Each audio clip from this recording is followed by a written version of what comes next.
Exactly. So, hey, welcome. Thank you all so much for coming, especially at 10 o'clock on Friday. Next year, hopefully, we'll have a better, not so early in the morning time. Let's get this started. So, how many here don't know who we are? And we're coming for the prep. Oh, okay, good. Then I'll do introductions. So, let me start working my way down. That gentleman's name is David Hancock. David is one of our programmers. Not only is he a programmer, but he is one of the guys who makes things pretty, who makes things run fast on the screen.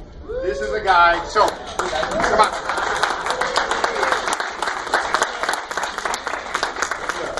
So, come on in, plenty of time, don't worry. So, during these introductions, because most of you have raised your hands and you don't know who we are, part of my goal is to embarrass them. But in a good way. Yeah, of course. So, David, actually, not only is a programmer, but he, and this is serious, he is somebody who has overcome a rather serious disability with his eyes. So, of all, when you look at these guys up there, they all have a backstory, they all have an origin story. And this is a guy who, as our programmer, one of our best programmers, has to look at the screen like this. And he gets the job done, and he is, any kids? Friggin' awesome. So give it up for Dave!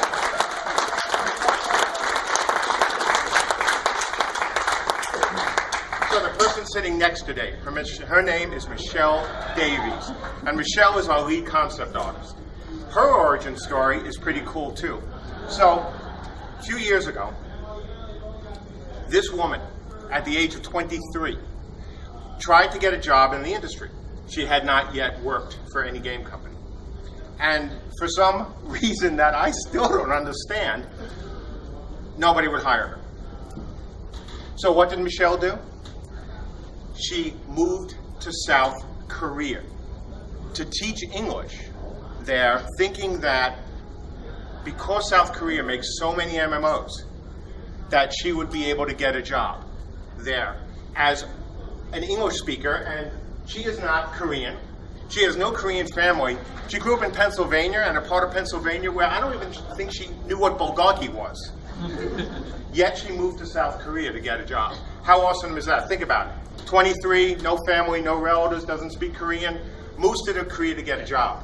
Now, the good news is, we interviewed her while she was in South Korea, and I said, how quickly can you get on a plane to get back to the United States? And her work is awesome. After this panel, if you're interested in our game, you're interested in the stuff you're seeing on there, go check out her work. Because the thing about her as well, she's a bit colorblind. Think about that for a moment. Yeah, think about that for a moment. Our lead concept artist, the woman who turns out such amazing things, is a bit colorblind. So if there's anyone in here, or you know of people who are artists who think, oh, maybe I can't do this because, whatever, look at her and you look at her work. She is an amazing person. She is one of those people who 20 years from now, if not, and hopefully way before, she's going to be up here doing something awesome. Not just for us like she is, but for her own company or for some other company. So, Michelle Davies, everyone.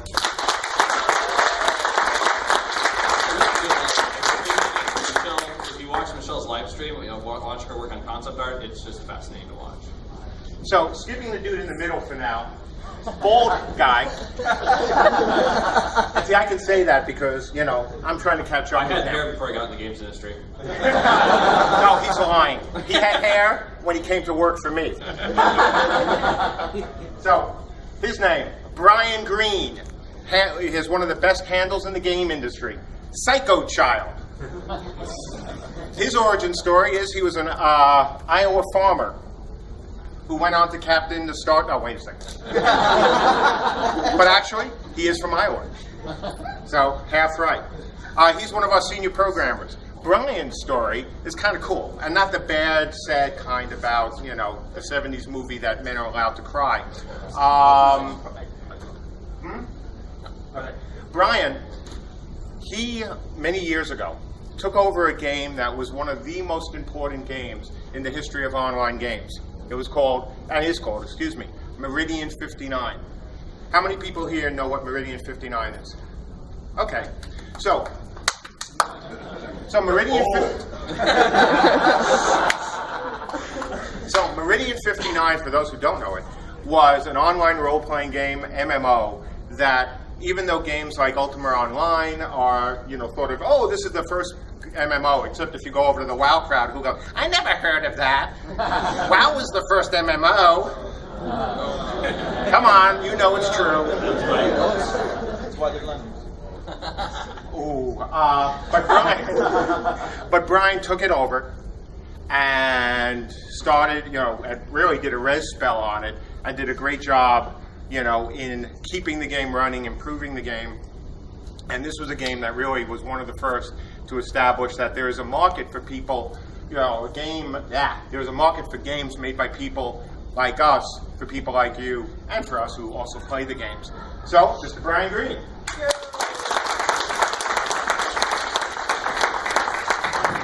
And hiding behind the monitor, there he goes, is Tyler Rockwell. Tyler is our producer, he's an environmental artist, and turtle lover. I kid you not. So, there you go. There are now two of you here. Now, I may not be losing my hair up top, but it is going gray down at the bottom. So, just wait. So Tyler's origin story is kind of funny, and this will really embarrass him. Oh, which you I love. remember this one? Oh yeah, of course. I know where you're going. I remember everything. You know that. Tyler was looking at the classifieds, looking for okay, who's hiring, and he saw our ad, and it said studio in Fairfax, looking for a producer. And I was like, great! I'm in California, not far from Fairfax, California. We're in Fairfax, Virginia. So anytime you think of people who are wrong way directions, right there. Now I wouldn't have had this amazing experience being made fun of if this hadn't happened. So the universe works in wonderful and mysterious ways. But Tyler is awesome because not only are you going to see some of the environmental art that he's going to be doing, not in this video or in this stuff, but when we get to a place called The Depths, you're going to see not only his talent there, but as a producer, having to herd cats and deal with personalities like Andrew and I and other folks. It is a thankless, it is a tough job, especially at this studio, because there is nobody in this studio who only does one thing. Everybody does multiple things. Everyone works really hard. And even though Tyler is one of those guys, because he's the producer, who gets a little bit of grief from us every so often for being the blondest producer ever. And no offense to blondes, but he's really blonde. He is awesome. Thank you. So,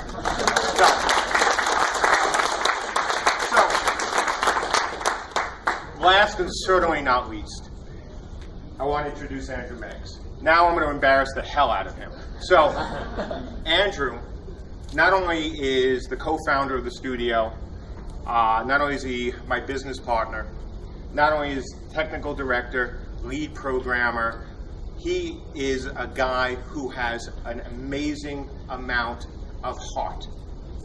I've had partners over the years, I've had people who I've worked with before who've been, not so human, not so good. Besides all his talent, this is a really good man, a really good guy. And I am incredibly pleased and proud to call him my partner. And I'll be really honest, if it wasn't for Andrew Meggs, there is no way that I would have started the studio, no way this game could have been done. And the stuff you're going to see today, and the stuff you're going to see over the next 2 years and beyond, if it is a technical challenge, if it is something that other games and other engineers look at and say it can't be done, he can make it happen. He is friggin' awesome.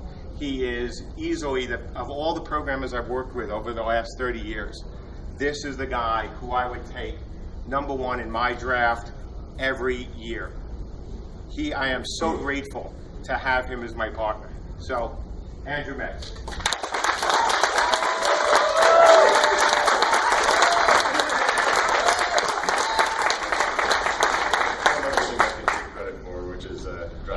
us down here to Dragon Con. This is the beginning of the roadshow. I've been, a Dragon Conner for many, many years, and it's really cool to be on this side of the table finally. So, last introduction. Me. For those who don't know me, my name is Mark Jacobs. I am the co-founder of the studio. I am the guy who started a company called AUSI that made the world's third mud. I am the guy who co-founded the studio, Mythic Entertainment, that made...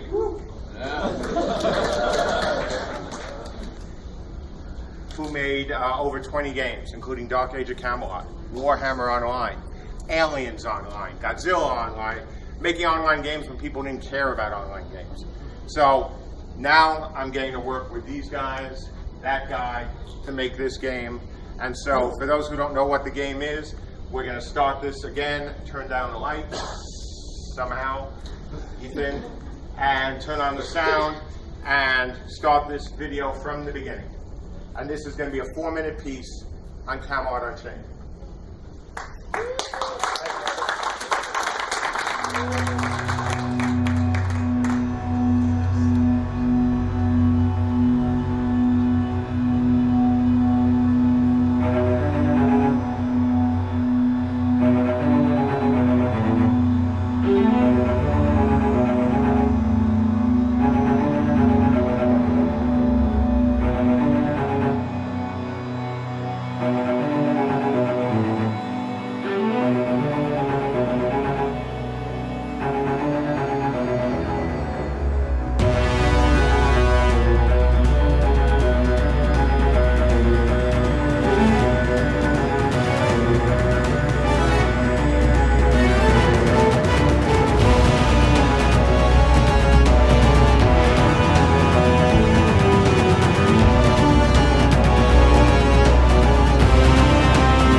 Okay, so at this point, I'm going to go sit down. We're going to turn into a Q&A. Guys, ask anything you want. We have a couple other videos that we can show you. One on Cube, also one on our new terrain system. And, you know, at some point during the video, at some point during the presentation, we're going to stream the game live right here, play it with hopefully a whole bunch of our backers that are in alpha right now. So I'm going to go sit down, and you can come on. No mic at the mic stand. We could use a mic, or you're going to have to speak louder. Or if you don't want to speak loudly, my name's Ethan, I'm moderating, so if you have a question you don't want to speak, trust me, I project. So just let me know. And if you guys want, I'll start us off. This game looks like it has a tremendous amount of choices. So much more starting out than your typical game. Love the hat, by the way, both of you. What were some of the difficulties in terms of like balancing when you have like a tremendous amount of like boons and banes, a tremendous amount of classes, you know, all this content that you guys are starting out with that, you know, most MMOs can't claim. What were some of the difficulties with kind of balancing and making all that a cohesive package? They're an ongoing issue. I mean, Sure. This is something that, you know, when you look at a normal spell system, whether it's in Dark Age of Camelot, Warhammer, WoW, that's difficult enough to balance, right? So just imagine a spell system where you are really making everything up on your own. We give you the components for the different elements like fire and water and earth, and continue on and on and on. Then we give you the shapes. Then we give you different infusions, and sizes. And then we'll have other, you know, things that you'll see, not today, but over the next few months, that will be adding to the spells and the abilities as well. So getting that all to fit together is going to be a nightmare. I mean, there's just, you know, no two ways about it. It's going to be extremely difficult. But frankly, as gamers who've played MMOs for, in some cases, decades, it's time for something more than just, oh, well, we have this spell, and this guy has this spell. Plus, then when you make those spells interact, like you saw on the screen, that fire and water does make a steam cloud. But then you can take wind and push that steam cloud over your opponents. One of my main philosophies, and you know, I think Brian's too, in like, you know, actually building all these systems, is how can we come up with, you know, not let's give you one really big thing. How can we give you several really small things that players can create weird things from the interactions of them? And, you know, emergence is maybe an overused word, but you know, I call it almost the personal story. Like, what is the thing that happened to you that did not happen to someone else? I'm not going to name any other games, but there's somewhere, you know, at the end of the game, you have played, you know, your story is the same as the story of everyone else who played that game. And, you know, between, all right, here's 3 different spell types that came together, and it happened to bounce off this wall because everything is driven by physics on the server, and something happened to you that did not happen to someone else. And, you know, that's where I think the game stays fresh in the long term. And from a technical level, I mean, one of the interesting things that, you know, because I've been primarily coding on the ability crafting system, one of the challenges is that, you know, like, nobody's done anything like this before. And so, you know, you have the design level, then you have the implementation level. It's like, okay, how do you do this? How do you make something like this where it's not going to be necessarily prone to bugs, or it's not, you know, where it's going to be, you know, you have the UI layer, how do players understand that? A lot of it goes into it, and, you know, I mean, we could just do a normal, you know, push button, get fireball, push button, get fireball 2 when you're higher level, push button, get fireball 3 when you're even higher level, but that's not very interesting, that's not very exciting. And like Andrew just said, you know, you will be able to make your own abilities, you know, like there was a discussion about archery in the forums. And I don't know if you've seen this video, but this one guy that claims he's discovered lost techniques. And so people are like, well, hey, it'd be really cool to kind of do, you know, fire arrows like that. Well, but yeah, he's not shooting them very much power. He's shooting very rapidly, but not much power. You know, but you kind of look at history, and you have like the English longbows, where it's a lot of power, a lot of distance. And I comment, well, you know, we're going to have the ability crafting system. You want to shoot arrows short distances very quickly and not have much penetration power? You can. You want to shoot long distances with a lot of power? You can. It's basically how you create your ability. Okay, hang on before we get to the first question. So one of the things that we have here are a bunch of posters. We're going to be giving away these posters, but how it's going to work is people who ask the best questions determined by you guys. So after somebody asks a question, you guys get to cheer. If you love the question, the person gets a poster. We're going to leave it up to you. How do you like that? Friday morning interactive panel.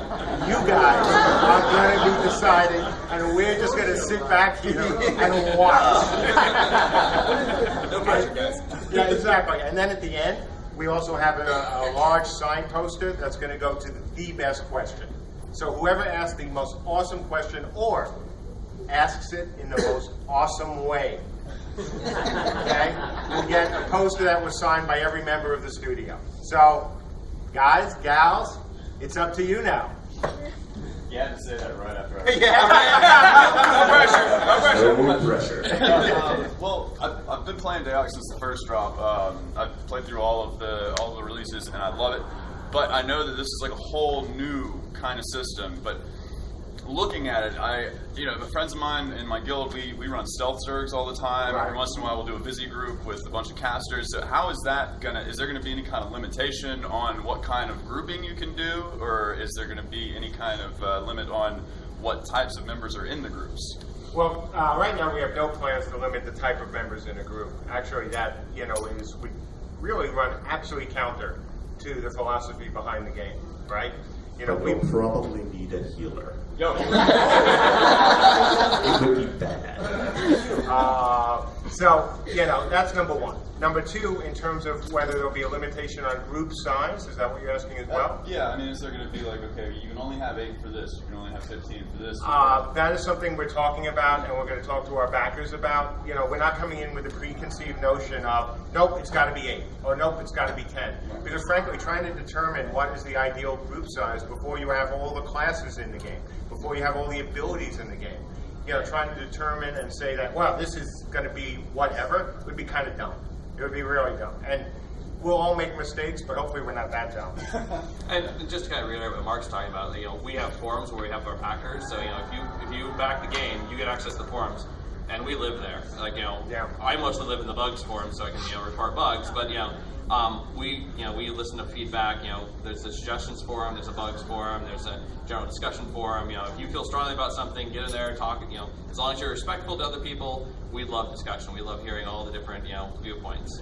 And in terms of, And in terms of transparency, we have you've heard of maybe in software development continuous integration. We do continuous deployment. Like someone hits save and it goes to the first tier of the patcher. So you can people can be watching us every day as we work. Nice. Yeah. And, we are very, very community focused. Yeah. And sometimes you see us make horrible mistakes, but We have a server called Hatchery, which is basically our development server, and we have a group of people called internal testers. They're backers, they're really committed, and they see all our mistakes. I mean, they help us find all our mistakes. And actually, let me also add something, that one of the things that Andrew wanted, from the beginning of this process was a system where we can, whether it's artists, whether it's programmers, and designers, can literally be working on something, push a button, and it is deployed not only, obviously, to a build server, but to all of our backers. So the world can literally change while you are in it playing. No reboot that's sometimes necessary. I mean, in the terrain, for example, we were working on it before we got on the plane to come down, some of us on Thursday, some of us on Wednesday, and the backers are sitting there and would go, okay, now watch this.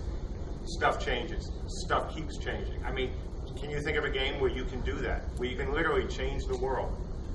Change the code, change the art, live. That was something that man insisted on, and we spent a lot of time, well, he spent it because they don't let me code anymore. They're smarter that way. He made that happen. Let me jump in. I was going to say one of my favorite stories was like the first couple of months I was working with them, and they were telling me about how everything could just happen on the fly. We were doing a test in a small map, and I was at some choke point, and everybody was killing me, and I couldn't get farther. So I was like, I'm going to go into the editor and put a rock right there so I can hide behind it. And I just waited like 3 seconds, and there goes a rock, and I went behind it and started shooting everybody. So that's a really cool thing, like just from the development point of view. But the biggest thing we get from that is, it's maybe taken us a little longer to get all this set up, and so we're not quite as far along as some of the other crowdfunded MMOs because of it. But to me, I've done this before. This ain't my first rodeo. An MMO really starts on launch day, and the question is, how quickly can we iterate? How quickly can we, can we say, hey, the combat in this keep is really not working. We need to add a second ramp around the back, or we need to create a choke point because the gameplay will just flow a lot better. And on Warhammer Online, that was about 6 weeks between when we thought we might need that and when that was live on the game. And, that's certainly one of the reasons that game wasn't able to respond as quickly to players as it should have. And we're going to be fast. If something's not working in this game after launch, it will just get fixed. I'm really happy about that. And what we're still talking about here, one of the things, I came from a background working on a lot of different consoles.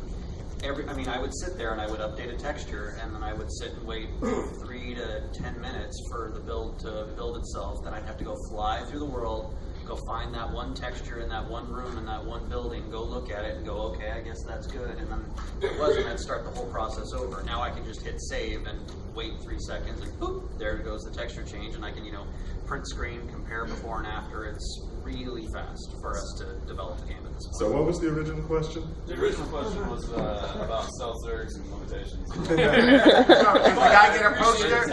Poster, yes or no?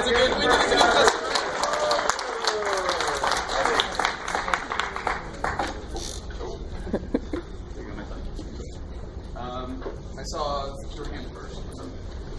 Okay, so over the last 13 years or so, I've played a lot of PvP games and stuff like that, and they always try to incentivize people to PvP and stuff like that with points and abilities and gear and stuff like that. Well, stuff like that always seems to kind of die off after a while, and I've noticed something missing, especially with Guild Wars 2 and things like that tried to kind of copy the DAOC formula. There's no rivalry, which is what people usually that's what motivates everybody the most, what I've seen. And I found that, nothing would work up the Albions like a swarm of angry bees faster than seeing some famous enemy or whatever that everybody hated, and they would all go out there, oh, so-and-so's out there, let's go kill him, he's killing 30 people, So are you going to have some sort of way to display in a separate window, when some guy's going on a rampage, killing everybody? We already do. Okay, good. It's number one. I haven't followed the forum, so I don't know. But That's okay. To me, that was important. So. Well, the two things that are incredibly important about that question. First thing is, what he's talking about for the guys and gals who haven't played DAOC or aren't familiar with what's called a realm versus realm system, RVR, is establishing that realm pride, that realm identity, right? Because if everyone is just a kind of generic race or a generic class, or if it's mirrored, or it's just well, we're not really that different, then it's hard to build up any real feeling of pride, right? Right, guys? Right. Okay. So, there you go. But seriously, no, but that's absolutely. But that's so important. And what you're going to be seeing from us over the next couple months is a couple of the ways that we're going to establish that pride with more races, but especially with more classes. And the classes are going to be very different. And the classes are very tied into the lore, the mythology, the stories from these realms. Because that's how you build it. You don't build it by having, hi, I'm a fighter. Oh, what realm are you from? I'm from B. What are you? Oh, I'm a fighter. That's not interesting. But our classes, they're all going to be interesting. They're going to be different from each other. They're going to look, they're going to, I hope, establish in all of our backers a sense of pride already for the realm. And the second thing that's important is not only knowing who you're going to go after, not only why you want to go after these people, but how you can go after them. And we have a bounty system that we've talked about, so that, if you've got guys who've been kicking your butt, you and the rest of your realm can put up some points, put up some money. I mean, not real money. We don't do that. For those who know me, gold sellers and all that. No. Never going to happen. But can put up rewards to take those people out, to not only kill them, but to take their part of their soul from them. Well, that's up to you. We have some amazing programs. You know. You reach out to the screen. So I have a second answer to that question. I mean, obviously the things that really led to a lot of pride and rivalries in Deoc are things that we want to refocus the game around the core of them. But the other side to that is that, to me, the game has kind of two poles. One pole is the combat, and the other pole is a much more player-driven economy. The warriors are going to defend the important resources and capture resources, which feeds into the entire crafting and building system, which then provides advantages in combat. So the interplay between those and having a world where players are able to shape the world much more. Also, I think it creates that stickiness of this is stuff that actually matters. I'm not just running out into the exact same battleground over and over and over. I am defending the keep that we built, and they might be trying to raise the keep to the ground and remake it into a Viking loghouse, but. Speaking of Vikings, that's gonna matter. What are the three realms? Because we never actually specified the names of the three realms. Just really briefly. The Arthurians, the Tuatha De Danann. Ooh, I think I said it right. Oh my God, I got it right. Yeah, that's right. Thank you, Starbucks, for 2 shots.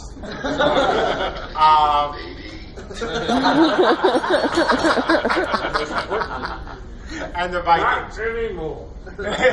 And the Vikings. And the Arthurians, obviously, where do you think their name comes from? The Tuatha De Danann, of course, drawn on all those lovely myths and stories. And the Vikings, well, of course, Vikings! So those are the realms. So does the man get a poster? Remember, limited supply, so got to think about it, baby. And,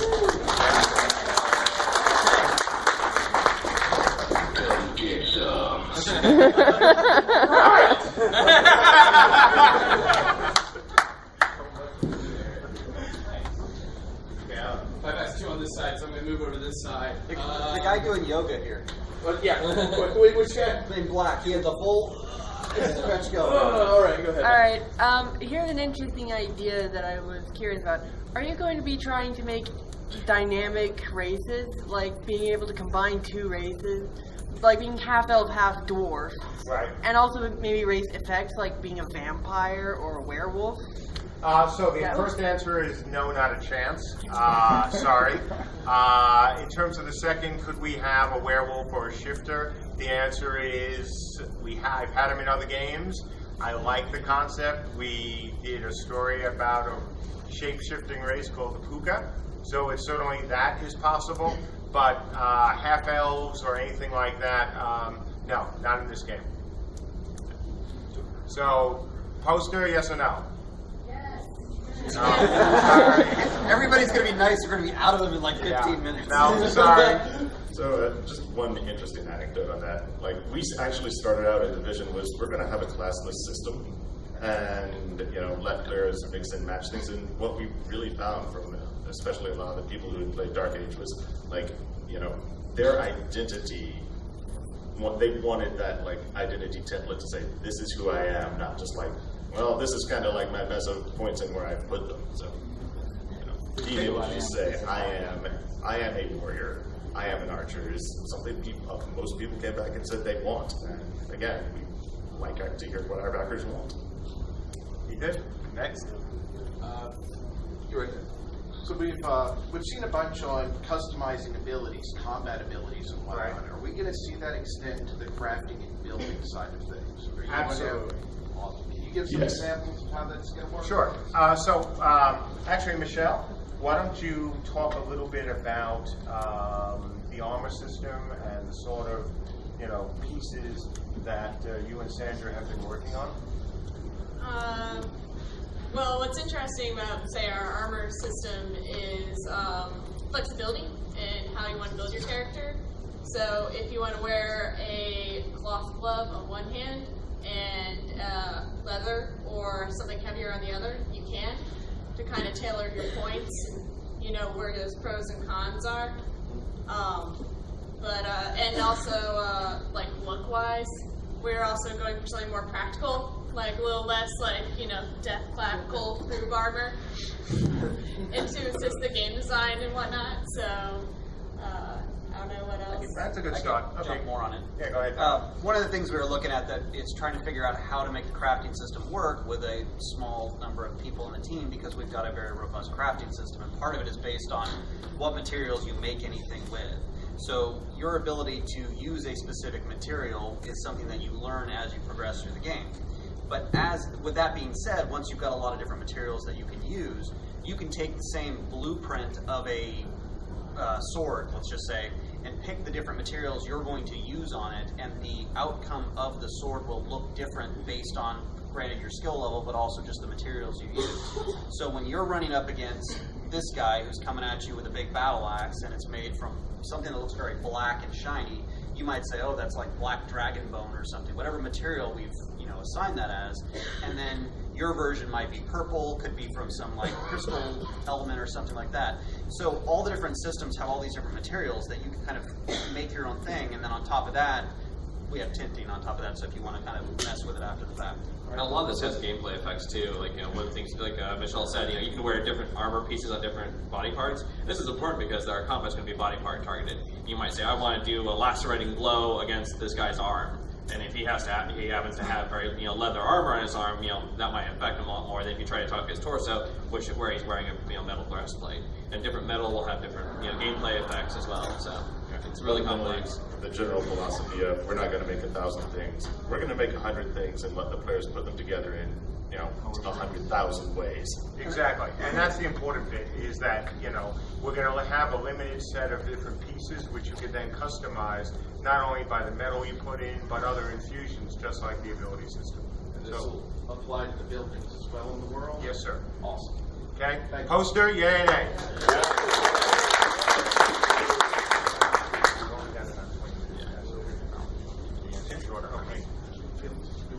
Oh, keep going, yeah.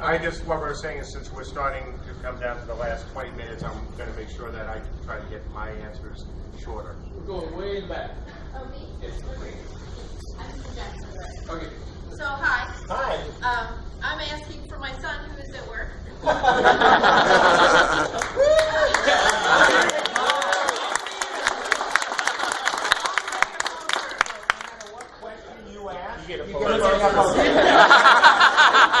Keep it. Yeah. This question is terrible. That's right. Okay. So he actually is on the Alpha and Beta, and he's been playing. He played Deox, so he's been playing for over a decade. Right. He wants to know: are you going to go with the time zone suggested servers to help with realm balance and to help prevent night capping? The answer is yes. But with one quick caveat. It's not, when you put in suggested time zones for servers, does that really help with night capping? Not really, but are we going to suggest it based on demand? Absolutely. But we also know that we have to be smarter than just saying, oh, you West Coast guys, you might want to go on this server, because what's going to happen? Other people are going to go, oh, so that's the West Coast server, so we're going to make sure we go on the non-West Coast side time, so we can essentially night cap them, or that would be kind of day cap them. So, yeah, that's the answer. Okay. Thank you. Poster! Yeah. Absolute mom of the year. Do y'all want to choose one while I walk this one over? How about him right in the corner? I'll be able to see. Is there any limitations to the world, and will there be any factions or guilds? Well, of course there'll be guilds. Guilds are a very important part, because you obviously play MMOs, so you know that guilds are an important part. Factions are in our game called realms, and the realms are three: the Arthurian realm, the Viking realm, and the Tuatha De Danann realm. So in terms of limitations, if you mean that the world could get incredibly huge, the answer is yes, but short term, of course, there have to be some limitations. Because if the world is too big and you're trying to take it over, then there isn't much of a challenge, because you just keep going all the way down where nobody you think is going to bother you. So, does that answer your question? he was trying to ask you in terms of like the map editor, if he'll almost kind of like Minecraft. Oh, if he'll no, be he able to doesn't. make- Sorry, sorry, interrupted. Go ahead. If he'll be able to like build in terms of the actual world itself, in terms of it being No, customizable. we are the guys who are going to build the world, and the editor that we showed, the procedurally generated editor, is for our team and possibly some outside folks who will come in and help build the world. Yeah, there'll be some, you know, if you own a building plot, there'll be some limited things that you can do to reshape the land there, but, you know, the whole idea of I'm going to raise an entire mountain range here and, you know, block these other guys from invading our realm, that's a different game. It's a cool game, but it's not this game. Poster? What we got?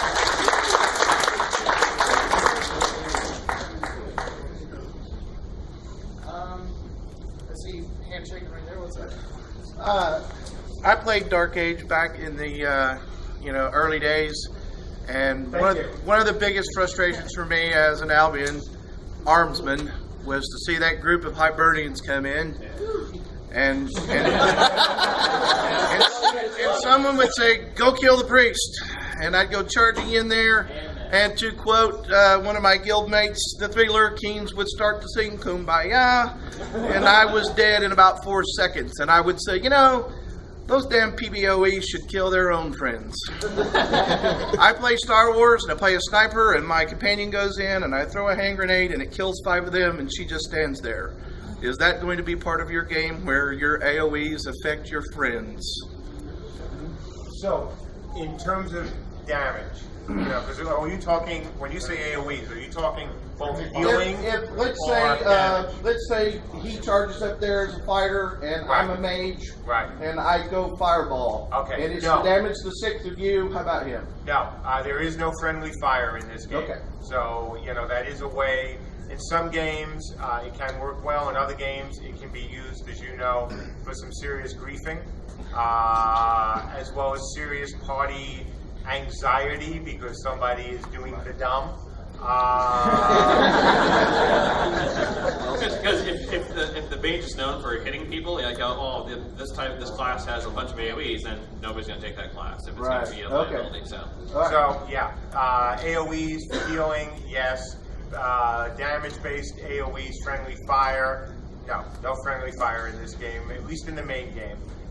Certainly people have asked for it, maybe in a free-for-all server, but we've learned from our mistakes. Yeah, I thought I saw early on in one of your videos or commentaries about your game that y'all thought about including that, so I was wondering if that was still in there. Yeah, no. Okay. There is one kind of cool thing, though, which is there are limited abilities to affect things. One of the hilarious things that I've seen was someone set up an air wall that was going to just create updrafts and then knock back to one of their own party members to use the air wall to launch him over a wall. So, it's a balance between the really cool emergent stuff and anti-griefing. Right, okay. Thank you. Okay. Hang on 1 second, Ethan. Quick question for you. Absolutely.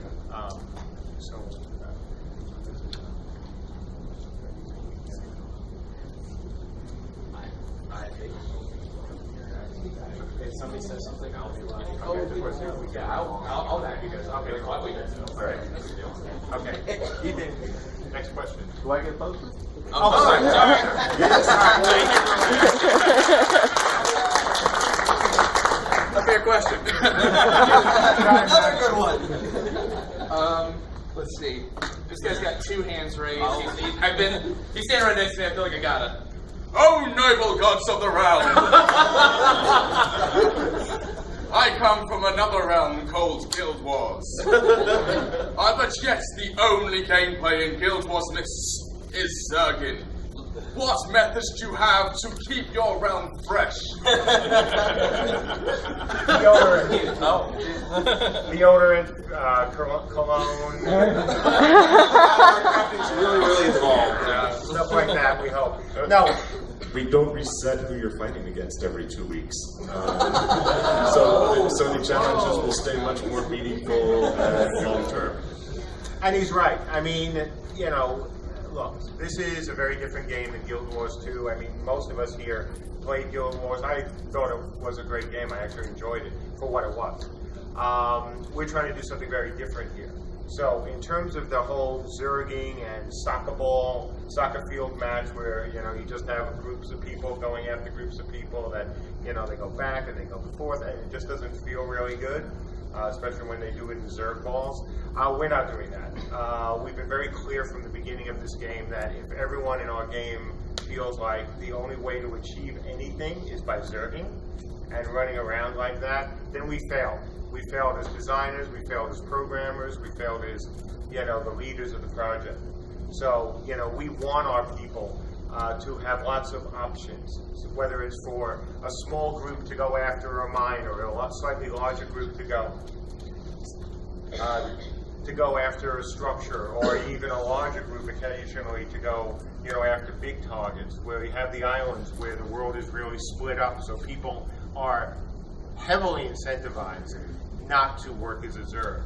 And, there'll be spells and abilities that will also be designed to work against a Zerg. However, and this is a very important however, we don't mind if people occasionally go out there and do that, because that is a valid, form of gameplay.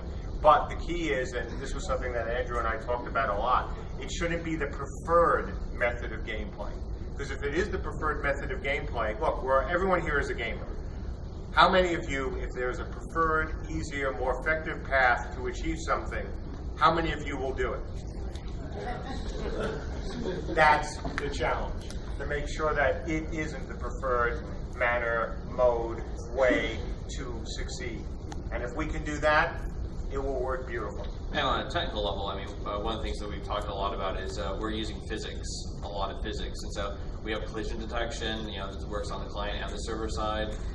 We haven't, established all the rules right now, but, you're probably not going to see a Zerg ball, little Zerg ball, because, there will be some kind of collision detection. We're going to have people, and you're going to be able to have spells that will, you'll be able to knock people back, you'll be able to scatter people. And a big group of people is going to be, prime, of course, always prime for, AOE mezzes or whatever. Dark Age Camelot's known for having really, really good Zerg busting techniques if you're a good player. So, there's almost no reason why we probably will have very similar things. So I'm just going to interject really briefly because we are starting to run short on time. One of the things that we just rolled out like yesterday on our servers is we went from like these little, kind of test map to the beginnings of our great big actual world, and it looks really good. So, Tyler, could you just get that? You want the terrain one up? Yeah, get the world video up. So, and y'all can watch it while we continue to talk and ask questions. So this is what you're about to see is for the last, really more than a year. As soon as we get the right video queued up. Okay, hold it for just 1 second. So for the last year, we've shown a very sparse map, a very quickly developed, quickly built by artists, and then a lead designer. Place where people could explore, not really explore, could fight each other. Over the last, several months, Andrew's been working on what you saw in the video of our procedurally generated terrain system, so that a small studio like ours could build a lot of islands, a huge map, without having to have a huge content team. So what you're seeing here is the first view outside of our alpha and IT guys of what the first version, and that's really important, the first version of this new terrain system can do for us. And the difference between what you'll see here and what you saw in our old videos is pretty profound. And it's only going to get better from here. So, and I do want to add one point that, yes, it is absolutely awesome. It's going to save us so much time, I would swear, to make that more of an emphasis, but I don't think I should. And all the art assets in here are all kind of just reused stuff that we had lying around, and we did some quick fixing and stuff. So it actually, we got a lot of different stuff out of very few assets, which was great. Okay, poster for the man? Yeah. I want to also give a quick shout out to Dave. Dave worked on the clouds here. This is the first pass at clouds, so obviously there's a lot of improvement, but it was much better than kind of the blank sky we had before. just, we're pretty much debuting it for the very first time here at DragonCon. One thing I really want to add is that because it's, not just something that like we've brought in a team of 100 artists to craft, but it's actually dynamic, the world is going to change based on who controls that area of the world. So, the Vikings come in and you might get a little bit more snowy territory and be like, oh, we're in Viking country. We can't stop here. Look at that forest, guys. Okay, so this is real. Two artists as well. So this is a real forest. This isn't, a place you call a forest and you throw one big large tree. This is a deep, dark forest, and this is our first shot at it. All right, so questions. Go ahead, go ahead. I see your hand going up every single time. Do you project? Do you want me to? I'll project. You'll project? So back to your classes, are you geared more towards going to like I have to level up faster towards my spear, my bow, every piece, or do I have like I'm doing melee and then I'll have a point to unlock sword dash and slash 2 and No, you're going to be, it's by piece of equipment. So if you're going to work on, a two-handed broadsword, you're going to work on a two-handed broadsword. If you're going to work on a short sword, you're going to work on a short sword. So it isn't going to be broken down, by major class, which you will then level up every other weapon that could be associated with that, sort of larger group. We want you to choose your weapons, choices matter and all that, and get good with them. That will also help separate one character from another. So that gives you power at your level. What about skills attached to that weapon? Speak up a little more, I'm sorry. Saying, what about skills individually attached to weapons? Is that how that works? Are the skills individually, like say, I have a skill that only applies to my spear, I have a skill that only applies to a bow? That is correct. So we have a component-based ability system that you probably saw in the intro video.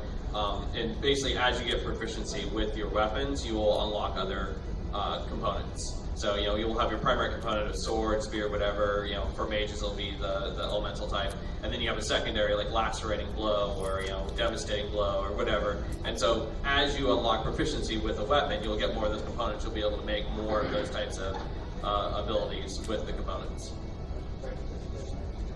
Did you get poster? Poster.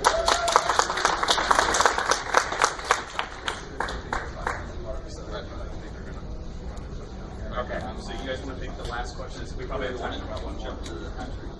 Yeah, all right, see, we're running short of time, so let's get on. We're going to go on. You're going to see the game now streaming. Yeah, this is just people playing the game right now on our test server.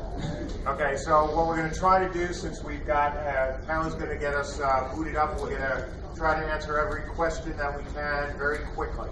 So, Ethan. Oh, goodness. This is the lightning round. Lightning round, guys. Lightning round. Okay. So make your questions quick, guys. Okay, start with you. Veil storms. Yes. Are they going to affect? Are they going to give buffs? Are they going to give debuffs? Are you going to be able to see what they're doing? And how are they going to affect the brain? The idea right now with the Veil Storms is that they will generally be considered negative as opposed to giving you buffs. So it will be debuffs or be changes. And yes, the idea is it can affect the terrain and help reset things when we need them occasionally reset. Yeah, give him a poster because we're running out of time. Just give it. Next. Y'all choose one. Okay, Red. Oh, no. It's great that all the old school games. I was just wondering if have it to where we can level up the way we want to level up instead of being stuck like other MMOs. You can only quest now.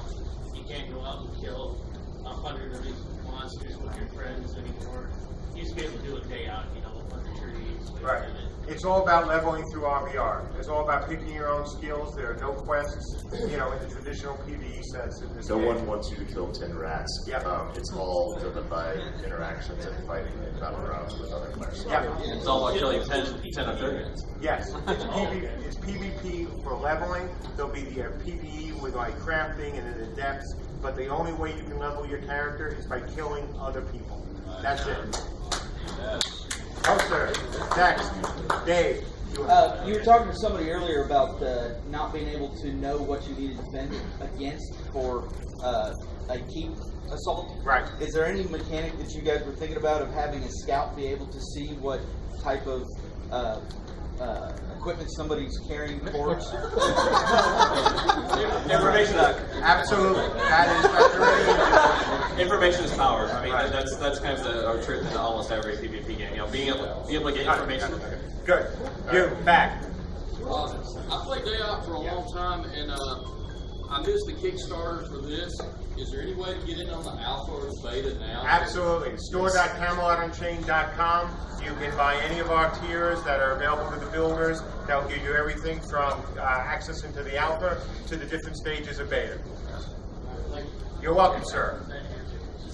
Security. Okay, this is the last question. Sorry, guys. I've never played any of your products. Right. All of them I played, we always had an issue with botting, which drove the economy. Right. Which, is there any issues that you ever had or foresee coming out? I know all the tricks because I have exploited most of those tricks in my various ages, and I think we have some good stuff. Yeah, and we have a lot of experience. So we're running out of time, so we got to pick our best question for the signed poster.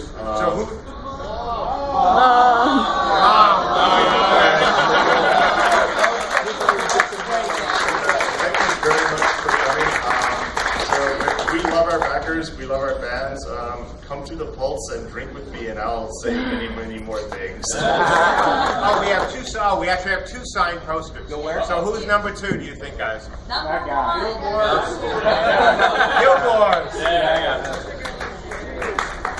Give your mom has a choice. Mom has a choice. So again, backers who are back, folks who are here who are backers, thank you so much for coming. If you see us, like for example, I'm going to be in Hawaiian shirts the entire con. So I always wear this hat. It's from plus one in the dealer room here, actually. So come by, say hi. Happy to talk. And those of you who aren't backers, who become backers, thank you. And if you don't become backers, thank you anyway. I hope you enjoyed.